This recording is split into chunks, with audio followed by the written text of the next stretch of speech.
El libro de Marcos, lección 4, parábolas. Dijo también, miren lo que oyen, con la medida con que miren, los medirán otros, y aún les será añadido. Al que tiene se le dará, y al que no tiene, aún lo que tiene le será quitado. Marcos 4, 24 y 25. Al finalizar las parábolas de Marcos 4, en el versículo 34 se nos dice que sin parábolas no les hablaba. Esto nos muestra lo tremendamente importante que eran las parábolas en el ministerio de Jesús. Pero a continuación nos dice, aunque a sus discípulos en particular les declaraba todo. ¿Será entonces que Jesús tenía un grupo predilecto? A primera vista parece que sí. Después de todo, estos son los que estaban cerca. Esto cobra más sentido si consideramos que a Jesús lo tenían por subversivo. Entonces, hablaba en parábolas para que sus opositores no lo detuvieran. Todo esto es lógico desde un punto de vista humano, pero estamos hablando de Jesús, quien no quiere que nadie perezca, sino que todos procedan al arrepentimiento. No es que no quería que los de afuera aprendieran, es solo que a ellos les llegaría por medio de parábolas. Pero esto, a primera vista, parece contradecir lo expresado en el versículo 12. Como ya dijimos durante la semana, no es que Dios quiera que un grupo se pierda. Esto ya lo vimos con más profundidad en la lección del día martes. Pero agregando al expuesto, en este versículo Jesús está referenciando al llamado de Isaías en el capítulo 6. Y hay un hecho muy importante que ocurre en el inicio de este capítulo. Isaías ve la gloria de Dios y como consecuencia de esto piensa que va a morir. Muchas veces Dios vela la magnificencia de su verdad porque no estamos listos para ella. De esta forma, Él nos protege, enseñándonos solo lo que podemos oír. Así que no te sientas mal si en algún momento no entiendes algo, o si no se te da la respuesta que quieres cuando tú quieres.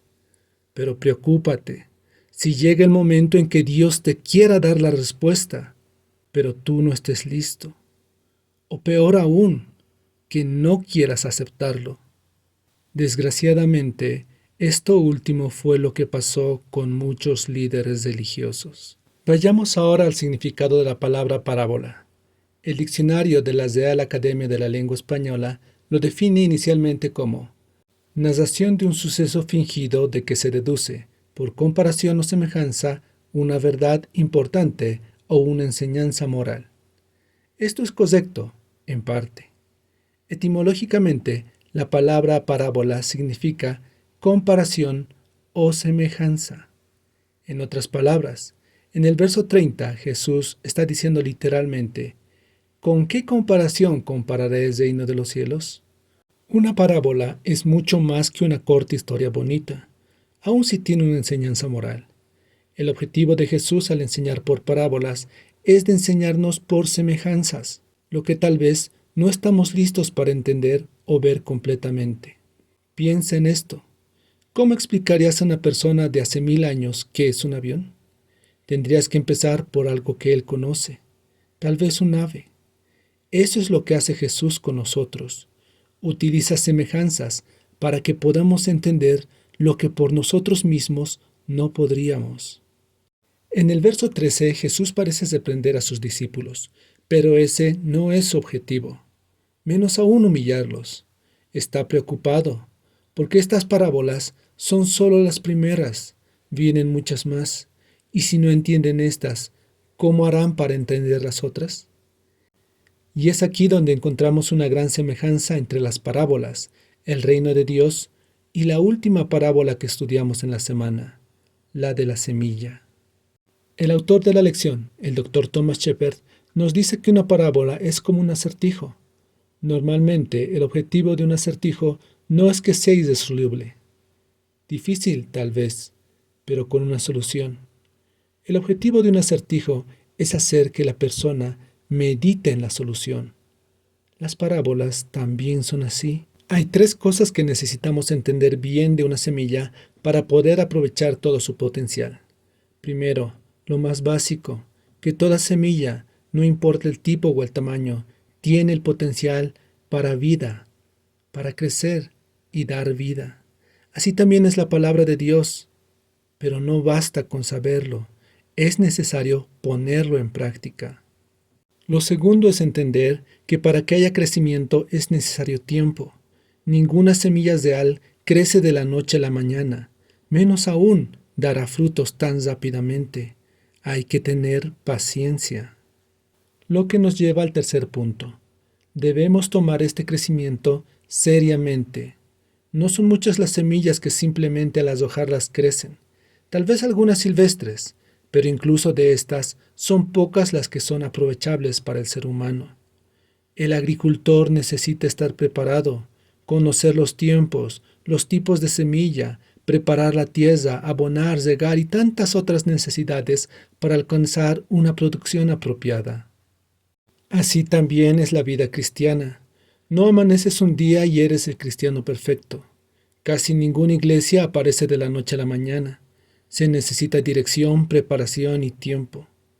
Pero una advertencia: por más preparado que estés y por más bien que hayas hecho el trabajo, no esperes que todo te salga bien a la primera. Hay muchas plantas que después de 1, 2 o más años no dan frutos, e incluso cuando dan sus primeros frutos, estos son amargos o de baja calidad. Si el agricultor se rindiera por esto, no habría mejores frutos. Nuevamente, necesitamos estar preparados, ser pacientes y conocer. Pero lo más lindo de todo es cuando, con la bendición de Dios, ves el fruto de tu labor, un grande y frondoso árbol lleno de frutos. En esto también se parece la iglesia.